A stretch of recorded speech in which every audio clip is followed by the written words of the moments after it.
లేదా కవితమ్మ back to again మళ్ళీ మీ దగ్గరికి వస్తాను, మాట్లాడదాం డెఫినెట్ గా.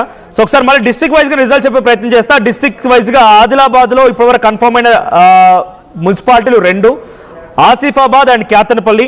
ఆసిఫాబాద్ లో హంగ్ ఏర్పడింది. సో 11 మ్యాజిక్ ఫిగర్ ని 7 కాంగ్రెస్ పార్టీ వచ్చాయి, 9 బీఆర్ఎస్, సో బీజేపీ 4. ఇక్కడ హంగ్ ఏర్పడింది ఆసిఫాబాద్ లో. ఎటువంటి విధంగా ఉంటుందో చూడాలి మరి.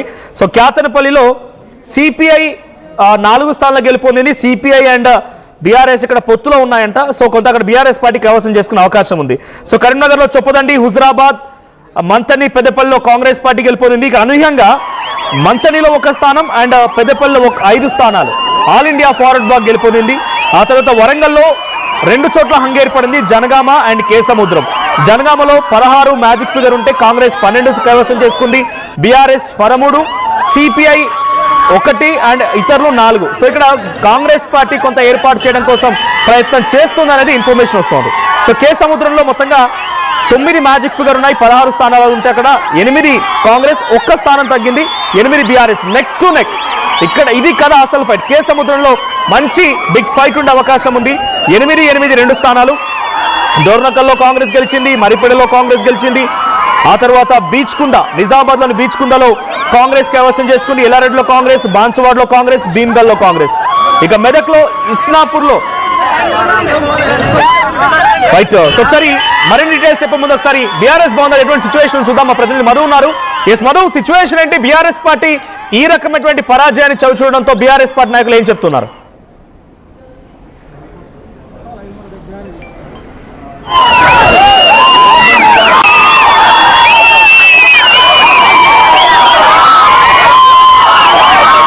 రైట్ మధు, బీఆర్ఎస్ పార్టీకి సంబంధించి అనుకోని రీతిలో నిజామాబాద్ లో 4వ స్థానం, కరీంనగర్ లో 3వ స్థానం, ఇతర మున్సిపాలిటీలో హంగ్ రావడం పెద్ద ఎత్తున ఒక ఘోర పరాజయం అని చెప్పాలి. సో బీఆర్ఎస్ పార్టీ ఇటువంటి ఈ ఫలితాలని ఆ నాయకులు ఎలా చూస్తున్నారు?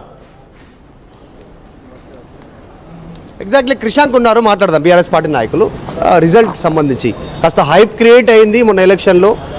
కేటీఆర్, హరీష్ రావు విస్తృతంగా పర్యటించారు, నాన్ స్టాప్ మార్నింగ్ నచ్చారు. అనుకున్న ఫలితాలు రాలేదా? కృష్ణ గారు ఏమనిపించింది? ఎంత ప్రచారం చేసినామండి మేము. మీరు గమనిస్తే మా ప్రచారం అంతా కూడా సిట్ ఆఫీస్లో చుట్టే నడిచింది కదా. హరీష్ రావు గారి మీద ఈ 15 రోజుల్లో సిట్టు విచారణ, కేటీఆర్ గారి మీద విచారణ, మళ్ళా తర్వాత మా పార్టీ అధినేత మాజీ ముఖ్యమంత్రి గారిని అవమానపరుస్తూ ఇంటికి నివాసానికి పోయి ఏదో బ్యాంకులలో విదేశాలలోకి వెళ్ళిపోయేటోళ్లకు అట్లాంటి నోటీసులు వాళ్ళు ఇంటి దగ్గర పెట్టిండ్రు. మా పార్టీ నాయకులు అందరూ కూడా ఒకవైపు కేసీఆర్ గారు బీఫామ్లు సంతకం పెట్టాలన్నా, ఇంకోవైపు ఇటు సిట్టు విచారణ వీటికి హాజరు కావాలన్నా, ఇవన్నిటిలో కూడా మేము ఇవాళ మీరు గమనించండి, లాస్ట్ ఈ రాష్ట్రంలో సింబల్తో ఎలక్షన్స్ ఎప్పుడైనాయి? పార్లమెంట్ ఎలక్షన్స్ అయినాయి. పార్లమెంట్లో వీళ్ళే అన్నారు కదా, అరే వీళ్ళ పరిస్థితి పూర్తిగా సున్నా అయిపోయింది, ఒక్కటి కూడా రాలేదు, మొత్తం నరేంద్ర మోదీ గారే, రాహుల్ గాంధీ గారే అని అన్నారు. కానీ ఇవాళ ఇప్పటికి వస్తున్న ఫిగర్స్లో 750 కాంగ్రెస్ పార్టీకి ఉంటే మేము 450 ఉన్నాము అని అంటేనే వాళ్ళకంటే సగం కంటే ఎక్కువ మేము ఇవాళ ఉన్నాము. దాంట్లో డౌట్ లేదు. అంటే కొన్ని చోట్ల బీఆర్ఎస్ వెల్ పర్ఫామ్ చేసింది. అసలు రాదనుకున్న కేసులో అనూహ్యంగా అసలు కాంగ్రెస్ని మొత్తం పక్కన పెట్టేసి 1 సైడ్ మెజార్టీ వచ్చినటువంటి సిచ్యువేషన్. అంతవరకు ఓకే. కానీ అనుకున్నంత రాలేదా? ఏంది మన ప్రభావం చూపించిందా? మీరు అన్నట్టు సిట్టు ప్రభావం ఇవేనా, లేకుంటే ఇంకేమైనా ప్రభావాలు చూపించారా? అనుకున్నంత కాదు. వి స్టార్టెడ్ ఫ్రమ్ జీరోనే అనుకుందాం. మేము పార్లమెంట్ ఎలక్షన్ తర్వాత 0 నుంచే స్టార్ట్ అయినాము. మేము ఇవాళ చేస్తున్న ఇవాళ మీరు ఆలోచించండి, సింగరేణి బొగ్గు కుంభకోణం ఎత్తుకున్నాం. అది ఇవాళ క్యాతన్పల్లి మున్సిపాలిటీలో రిజల్ట్ చూపెట్టింది కదా. బెల్లంపల్లిలో హంగ్ వచ్చినా కూడా అరే హంగ్ అంటే మేము ధీటుగా ఉన్నాం. మీరు ఆలోచించండి, అలా వాళ్ళు ప్రభుత్వంలో ఉన్నారు. జనరలీ మున్సిపాలిటీలు వాళ్ళకి కావాల్సింది ఇంకా 3 సంవత్సరాల ప్రభుత్వం ఉన్నది, వాళ్ళకి ఫండ్ ఇవ్వాల్సింది రాష్ట్ర ప్రభుత్వమే. కానీ ఆ ఫండ్ వద్దు, మాకు రేవంత్ ప్రభుత్వం వద్దు, మాకు ఇవాళ ప్రతిపక్షం కావాలి అని వాళ్ళు క్లియర్గా ప్రభుత్వాన్ని రిజెక్ట్ చేశారంటే మామూలు ధైర్యం అది. వార్డు మెంబర్ల ధైర్యము, ప్రజల ధైర్యము, ఓటర్ల ధైర్యము, వాళ్ళందరూ ఆ ప్రభుత్వాన్ని తిరస్కరించి యాజ్ ఆఫ్ నౌ సగం అయినట్టున్నాయి. ఇప్పటికీ ఇంకా సగం ఉన్నాయి కౌంటింగు. కానీ సగంలోనే ఇవాళ మేము పాత కాంగ్రెస్ అంటే పోయిన మున్సిపాలిటీ ఎన్నికల్లో కాంగ్రెస్కి ఎంత వచ్చినాయి? 576 వచ్చినాయి. ఇలా మేము 460 దాకా వచ్చేసినాం. ఆ మార్కుని క్రాస్ చేసేయబోతున్నాం, ఇంకెక్కువ కూడా వస్తున్నాం మేము. సో దాంతో క్లియర్గా అర్థమైపోతున్నది, ఈ 2 సంవత్సరాల్లో రేవంత్ గారి ప్రభుత్వం ఇవాళ పూర్తిగా వ్యతిరేకత తెచ్చుకున్నది. వాళ్ళు చేసింది ఏమీ లేదు, మున్సిపాలిటీల్లో చేసింది ఏమీ లేదు.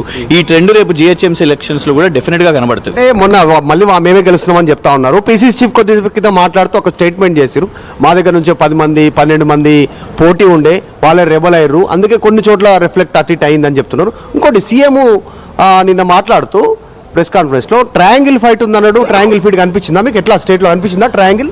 అంటే వారు పాపం భారతీయ జనతా పార్టీని పెంచాలనే పనిలో ఉన్నారు ఇలా. అందుకే మీరు గమనించండి, ఇటు కేటీఆర్ గారు స్పందించగానే ఇమీడియట్గా కేటీఆర్ గారి మీద కేసులు అవుతాయి. కానీ అరవింద్ ధర్మపురి గారు నీ సిగ్గే తీసిరు కదా, నిన్ను బేవకూఫ్ అన్నాడు, నిన్ను పొట్టోడా అని అన్నాడు, నువ్వు ఏమన్నా కేసు వేసినావా? ఆయన మీద ఏమన్నా కనీసం ఎవరైనా కాంగ్రెస్ వాళ్ళన్నా స్పందించిరా? అంటే బీజేపీని పెంచే ప్రయత్నం చేశారు.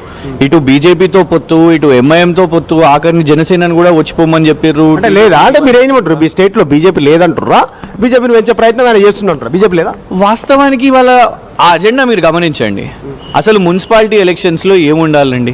మున్సిపాలిటీ ఎలక్షన్స్లో నువ్వు ఒక మున్సిపల్ శాఖ మంత్రిగా, మున్సిపల్ శాఖ నీ దగ్గరనే ఉన్నది, చెత్త కుప్పల నుంచి మొదలు పెట్టుకుంటే దోమల నియంత్రణ కానివ్వండి, రోడ్ల రిపేర్లు కానివ్వండి, ఇవన్నీ చర్చకు రావాలి. నువ్వు ఏం నిర్మాణం చేపట్టినావని. కానీ కొత్తగా ఏం తీసుకొని వచ్చిండు? మున్సిపాలిటీ ఎన్నికల్లో బీజేపీ తరహాలో ముస్లిం 4% రిజర్వేషన్. నువ్వు డిక్లరేషన్లో హామీ ఇచ్చింది ఏంది? 10% రిజర్వేషన్. కానీ నువ్వు ఇక్కడ 4% రిజర్వేషన్ అని చెప్పినావు. పోనీ నువ్వు ప్రభుత్వంలో ఉన్నావు, నువ్వు ఈ 2 సంవత్సరాల్లో నీకు సాధ్యమైనప్పుడు నువ్వు చెయ్యవు. నీ నాయకుడు రాహుల్ గాంధీ పార్లమెంట్లో మాట్లాడాడు, నీకు కేవలం మున్సిపాలిటీ ఎన్నికల్లో గుర్తొచ్చింది. అప్పుడు పార్లమెంట్ ఎన్నికల్లో మాట్లాడినా, ఇప్పుడు మున్సిపాలిటీ ఎన్నికల్లో మాట్లాడు, మధ్యలో ఎక్కడ మాట్లాడలేదు. ఎందుకు? ముస్లిం 4% రిజర్వేషన్ అనగానే ఎవరు ఉరికొస్తారు? అరే మా అజెండా పట్టిండ్రా బై చలో అనేసి ఇటు బీజేపీ వాళ్ళు ఉరికొస్తారు. ప్రజల అజెండా పోతుంది. ఒక మున్సిపాలిటీ ఎన్నికల్లో జరగాల్సిన చర్చ ఆ అజెండా నుంచి డైవర్ట్ చేసే ప్రయత్నం చేసిండు. ఇవాళ ఏం చేసిండు ఆయన? బీఆర్ఎస్ బీజేపీ ఒకటి. పాపంగా అమ్మాయిలు వీణావాణి వాళ్ళిద్దరు లాగానే బీఆర్ఎస్ బీజేపీ. అంటే ఇంత చిల్లర క్యాంపెయిన్ ఎప్పుడు కూడా చూడలేదు అసలు. ఒక ముఖ్యమంత్రి ఒకటి క్రిషాంక్ గారు, ఒకటి వర్కింగ్ ప్రెసిడెంట్ కేటీఆర్ స్టేట్మెంట్ చేశారు క్లియర్గా. ముఖ్యమంత్రి ఇప్పుడు ఈల్డింగ్ ఉంటుంది క్రికెట్లో, టెంప్ట్ చేయడము, ఆ టెంప్టింగ్ లిస్టులకు పోవడం, అవుట్ చేయడం. సో అట్లా పరిస్థితి జరిగిందా? మొదట్లో వర్కింగ్ ప్రెసిడెంట్ అన్నారు ముఖ్యమంత్రి మాటలు పట్టించుకోవద్దు, బూతులను పట్టించుకోవద్దు, ఆ ట్రాప్లోకి పోవద్దని. చివరికి ఆ ట్రాప్లోకి పడ్డదా బీఆర్ఎస్? చూడండి, ఒకటి కేటీఆర్ గారు వారిని ఏమన్నా అంటే రియాక్ట్ గారు, ఇంకెవరినన్నా కూడా మేము ఎవరం రియాక్ట్ అవుతలేము. కానీ కేసీఆర్ గారిని పట్టుకొని నువ్వు రా అనే పదం వాడి నీ జాతి ఏంది ఇదంతా ఏంది అని అన్నప్పుడు ఎంతవరకు మేము మౌనంగా ఉండాలి? ఇలా ఈ వార్డు మెంబర్ల గెలుపుతో నాకు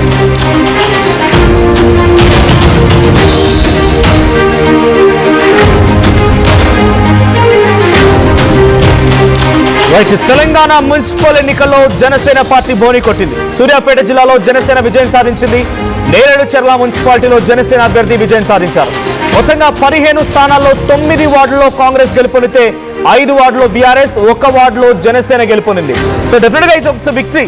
జనసేన పార్టీ తెలంగాణలో ఎక్కడ ఎటువంటి యాక్టివిటీస్ లో ఉండదు. సో జనరల్ గా వాళ్ళంతా కూడా పొలిటికల్ ఎజెండాకి సంబంధించి ఇక్కడ పోటీ చేస్తూ ఉంటారు, వాళ్ళ అభ్యర్థి నిలబెడుతూ ఉంటారు. కొద్దో గొప్ప ఆయా స్థానికంగా ఉండే సమస్యలపైన జనసేన అప్పుడెప్పుడు మాట్లాడుతూ ఉంటుంది.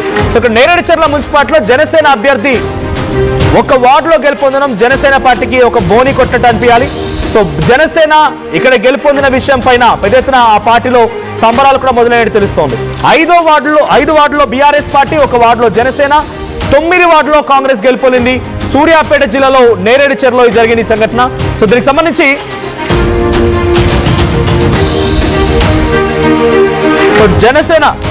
జనసేన పార్టీ ఖాతా తెరవడం పైన అసలు బీజేపీ ఏమనుకుంటోంది? మొత్తం పొత్తులో వెళ్ళేటువంటి జనసేన